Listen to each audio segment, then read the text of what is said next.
Hello there! My name is Jacob and I'm a huge Broadway fan. I recently got to go see the new musical, Here We Are, at the Shed. That's the name of the venue, is the Shed. It's quite fancy. It's currently playing off-Broadway there. It's having its world premiere and I got to go to the very first performance ever of this show. Here We Are is the final Stephen Sondheim musical ever. He was working on it on and off, and then when he sadly passed away a few years ago, his collaborators and family, his estate, were able to continue the process of this show and bring it to the stage. And so I'm gonna talk about this show a little bit. I'm not gonna give it as a review because I don't think you should review a show before it actually opens. And so I saw the very first performance of it. I was lucky enough to see it. It was the very first performance ever, like in the world. This material had never been publicly presented before. And so I'm not gonna actually give necessarily my thoughts on the actual show itself. I'm more gonna give kind of how the show went and my experiences at the theater and the venue, because it was an interesting experience and I just wanted to share it. So here we go. So first off, something I want to talk about is the fact that this show is off-Broadway. And so I had some questions from people asking, now why did they put it off-Broadway instead of on-Broadway when like Stephen Sondheim was a big name and it's definitely selling for sure. And my thoughts are like, Mr. Sondheim was working on this when he passed away, and so he didn't necessarily get to finish the show, and so it's kind of been a passion piece for a lot of people to bring it to the stage, and so they're probably testing out this material to see if it works, if it's viable for the stage, and also if people want to see it. And so, but something I think is really interesting, I read an article this morning about it, and the sources said that the producers paid around $8 million for this production at the Shed, which totally blew my mind, because for an off-Broadway budget, that's huge. Like, some Broadway productions don't have that big of a production budget, so that was really cool. So the Shed was such an interesting venue because I had never been there. I've only been to a few off-Broadway shows. I've just recently moved to New York here. And so it was a very unique experience to get to go there. It's on 30th Street. I think it's across from 10th Avenue is what it was. And so I took some videos that I'll put into this through this video. I like just little clips of the outside of the building and things like that. Of course, I think in my head I was in Instagram mode, so I took them all vertical instead of horizontal, but oh well. And so I'll put that in here.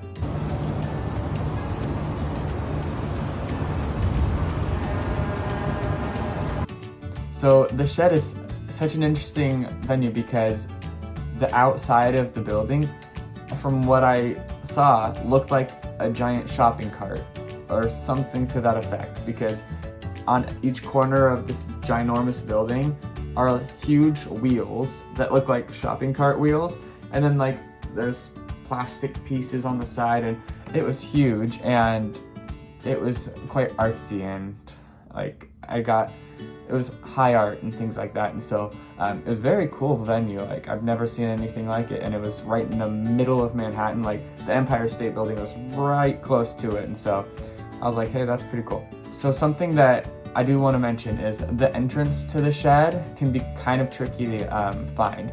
I walked around the building several times and I was like, yeah, I have no clue where I am. And it might have just been because it was the first performance, but their signage wasn't great for where to go, I thought. There were signs on the actual glass of the building that said, go this way to various different entrances, and so that was helpful, but it took me a little bit to find it. So I ended up making it in, and it was a beautiful facility. Like, I walked in and they had a coat check right away, and I was like, ooh, I don't need to check my coat, but thank you. And so that was pretty fancy. And so I walked in, and then I went downstairs, and I've never been to a venue like this because if you've been to a Broadway theater, you know that those theaters are old and tiny, in the sense that there's no foyer or anything when you walk in. For a lot of them, it's you walk in from the street and you're right in the house. Some of the bigger ones like the Gershwin and like the Al Hirschfeld have spaces in front of house and things like that, but not huge. And so I thought it was really unique to be able to see this place because I walked into the building, walked down the set of stairs, and there was kind of like a party. It was almost like a club vibe, and there was a bar on the far end of the room, seating, and it looked like they served food or something like that as well. And then there was like a walkway for the doors, and then on the other side was a little bookstore, and it was just so interesting. Like, I'd never seen anything like that. So once I got in there, I kind of looked around. I was like, I can't go to the bar, obviously, nor do I want to. I don't want to get food right now because I've just eaten. The bookstore, I didn't want to spend any more money, so I was like, what do I do? So I went up to the security guards and I was like, hi there, I have this ticket for the show. Am I in the right spot? And the two gentlemen were super nice, and they said, you're in the right spot, but we're gonna queue you up in a few minutes. And I was like, oh, interesting.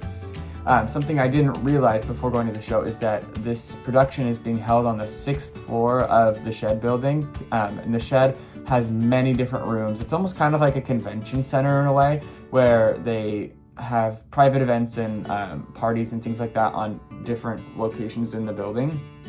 So on the bottom floor where they were holding everyone, there was a roped off section for a queue. And so they started queuing us half hour before the show started. And so I got in pretty early because I was kind of hovering around the queue line to get up because I didn't really have anything else to do before the show. And I went alone, so I was kind of just standing there waiting. And so I got in the queue line. They scanned my ticket on the bottom level. So before we even went up any escalators, they scanned my ticket right away when I got in the queue. And so I waited in line for a few minutes longer. I think they let me up at 7:40 for the 8 o'clock show. So then we went up the escalators, and it didn't take that long. And then this show has one intermission in the middle of the show, but there's no late seating or re-entry. So if you have to go to the bathroom during Act 1, say, like in the middle, you're stuck in the hallway for the rest of Act 1. So that's a bummer. So they have really nice staff members in the hallway outside of the theater. And they're reminding you, if you have to go to the bathroom, go now, because you can't leave and come back. And so that was good. So I went to the bathroom, and it was fancy bathrooms. And so when you walk into the theater space, there are several different sections of seats. This show is being performed in a thrust stage, and so there is audience on 3 sides of the actors. And so I got a cheaper ticket on Today Tix, and so I was in the back row of the main section. I was in row P, seat 25, and I thought it was great. It was interesting because they had clearly made the back row where I was after they put the show together, because they were taller chairs that were clearly not the theater chairs, but they were still comfortable, and they worked just fine. And so I went right up to my seat. I was on the front view of the stage, and so, but there were also side views for different audience members. And so I sat down, and I'll put in the video that I took of a pan for my seat of the stage here.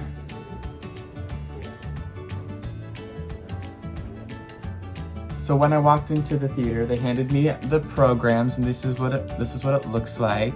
It's got some characters. It's got what appears to be either a river or a carpet or a path. I'm not quite sure what it's supposed to represent. And it says, "Here we are," and the back just says "The Shed" and their address. And so it's a cool little program. if you're wondering, it's the exact same size as a Playbill. It's just not Playbill brand. So I thought that was good to know for like any collectors. So I got the Playbill program. I went to my seat and I took the videos, and then just wanted to mention this because it was so cool. Since I was in the very back, I was kind of looking around and I was kind of like admiring the lights. And then I was 3 seats in from the aisle, and in the aisle, just standing in the very back, kind of taking everything in, was the director of the show, Joe Mantello. If you don't know him, he's a Broadway veteran. I think he's a Tony winner. He directed shows like Wicked and huge shows. And so I kind of had a freak out moment, like my jaw literally dropped. And I was like, okay, that's cool. Like, he's just standing around doing his job. I was like, that's so cool. And it's funny because he sat on the aisle and took notes throughout the whole show. And since it was the first preview performance, and I assumed they would have had rehearsals, what would have been today. And so it was really cool to just get to see him directing and like be in his element during the show. So I thought that was really cool.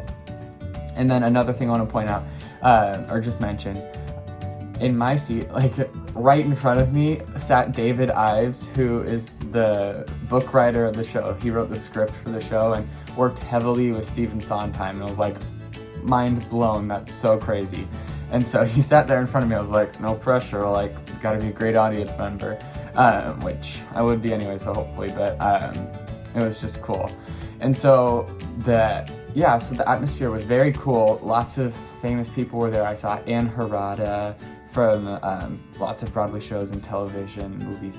And the people next to me said they saw other people, but I never saw anybody else. But the whole creative team was there, minus Sondheim, of course.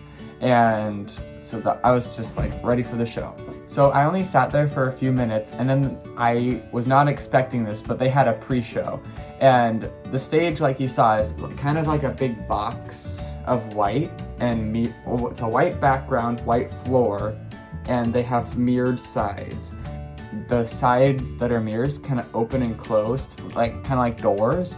And they had cast members come out, and it was, I'm gonna look at my program because I cannot remember that one man's name, but they had Tracy Bennett come out for pre-show, as well as Dennis O'Hare, and they were both dressed in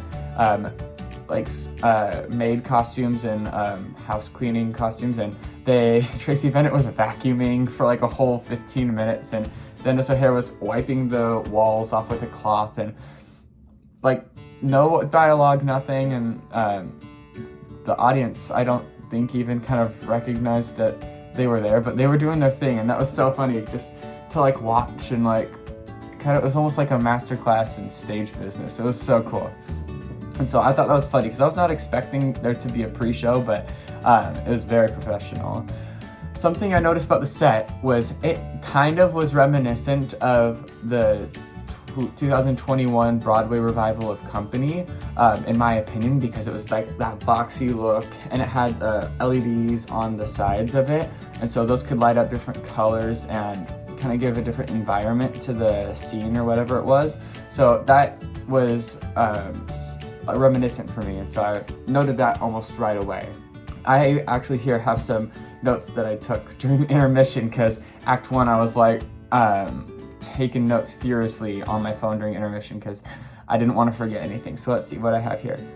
So getting into the show here, I'm not gonna give like my thoughts on the actual show because I don't want to, I'm sure they're gonna make changes. I don't want to be the person to give my opinion on a show that's maybe not finished or gonna get significant changes, and so I'm just gonna tell the like highlights of the show that I saw. I'm not gonna necessarily give my opinion, but I'm gonna give what I noticed.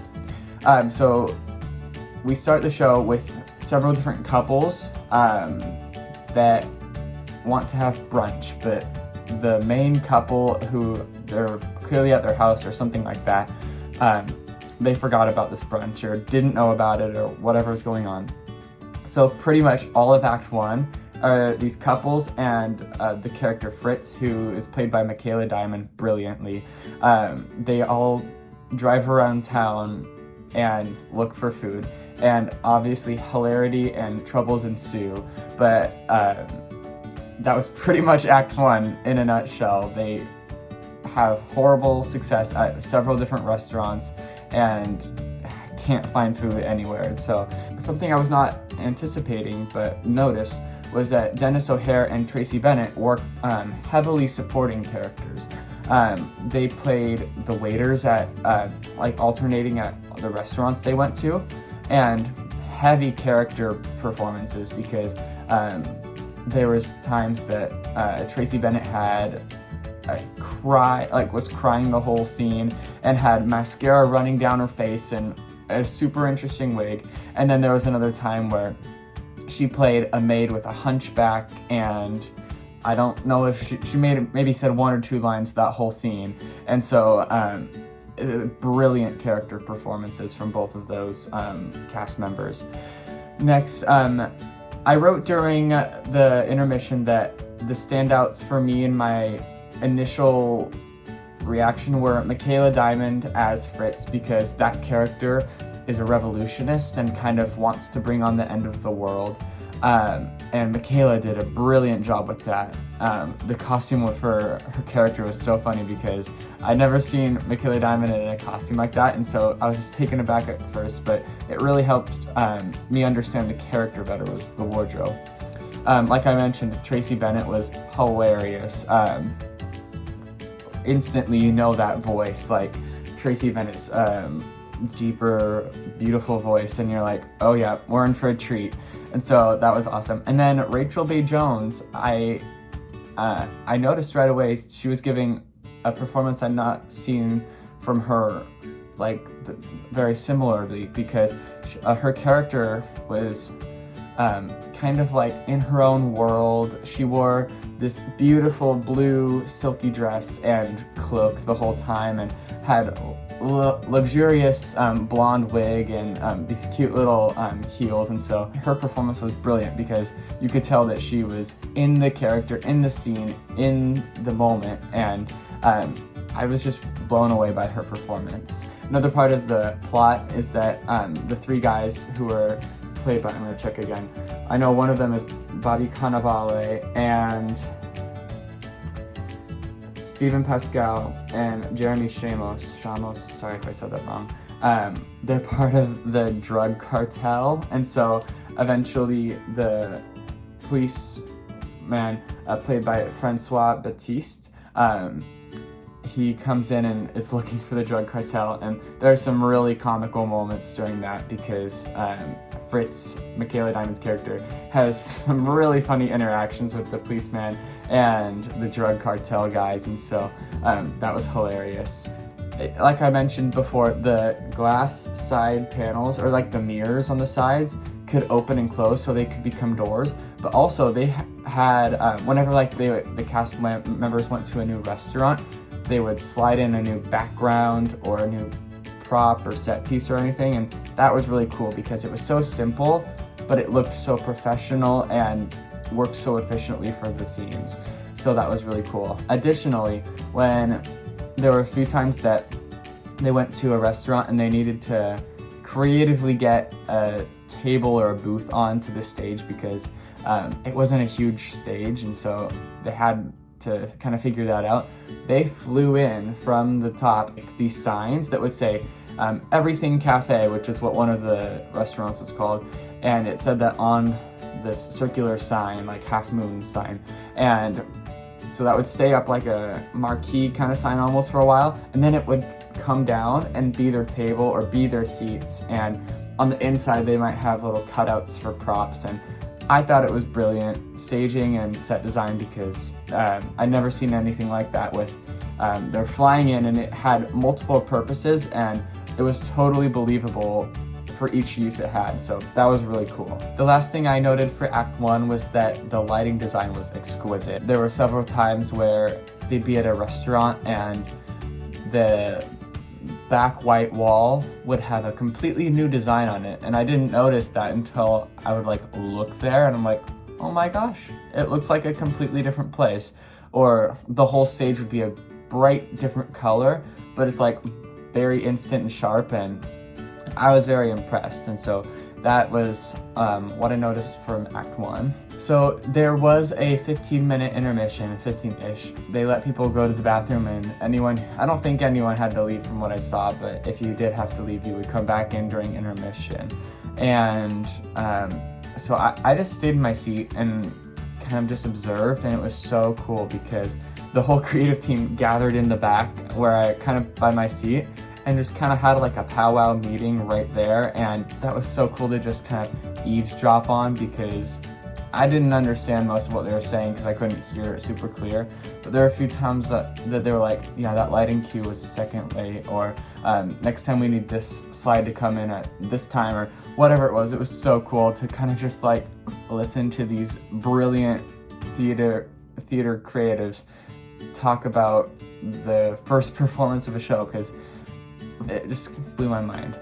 So something really cool that happened in Act 2 was they have the white wall, and that completely disappears. I didn't even see it disappear, and next thing I know, there's like the stage is doubled in size front to back, and they are sliding in this beautiful set that almost looks like a My Fair Lady or classical set like that. And it had bookshelves in dark wood and like an armchair, and it was just beautiful, and like a grand piano on it. It was amazing.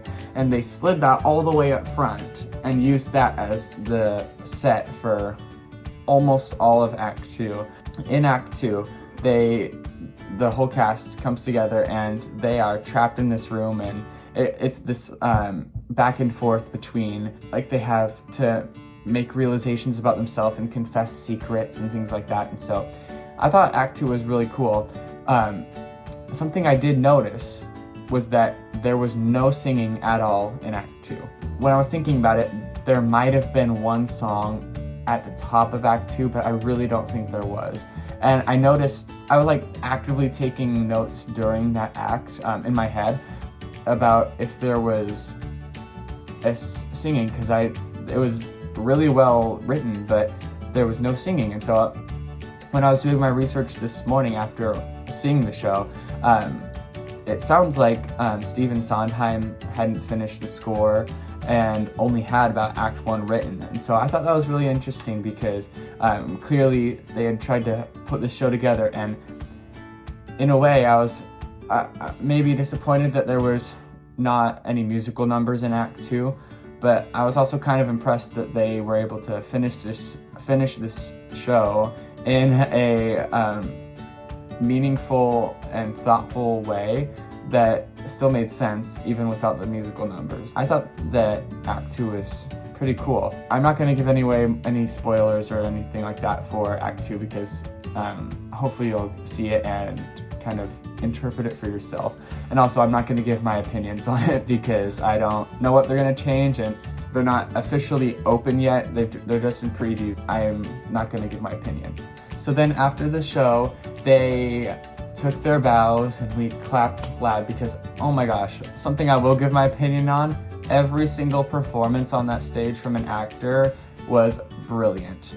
I had no notes for the actors. I thought they all portrayed their characters brilliantly, because this show was heavy in characters. Sometimes in a show you can get away with kind of being yourself and going for the laughs, but no, these performers were like in the moment. They knew these characters so well, and even some of their physicalities changed, or their accents, or the way they walked around the stage was so different than what I'd ever seen from them before.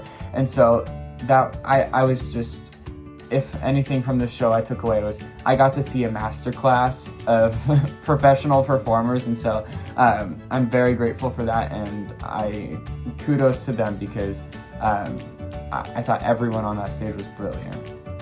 So after bows, it was funny because I was in the very back, like I mentioned, and one of the nice ushers came right behind us and said, "There's a staircase right here if you want to leave quickly." I was like, okay. I kind of just left, I went down the staircase around the back, and then I was back in the escalator, so I went all the way back down, and I just went home. It was kind of in and out, but I get the sense that they kind of wanted to keep things a little under wraps, which I totally understand, and they were probably going to do some sort of production meeting afterwards, I assume, since it was the first preview. Overall, my experience at Here We Are, the brand new Stephen Sondheim, David Ives, and Joe Mantello musical, was such a unique and cool experience. I'm so grateful that I got to go because I really didn't think I was going to see this show at all. And when the opportunity came, I took it so fast, and I'm just very grateful that I got to see it. I hope you enjoyed this video. Let me know if you're going to go see Here We Are. I'd love to hear about it. And if you have any questions, please leave them in the comments. If you like this video, please subscribe to my YouTube channel and follow me on Instagram. My handle is @Jacob4Broadway, and like Jacob, the number 4 Broadway. So I hope to see you there. Have a great day.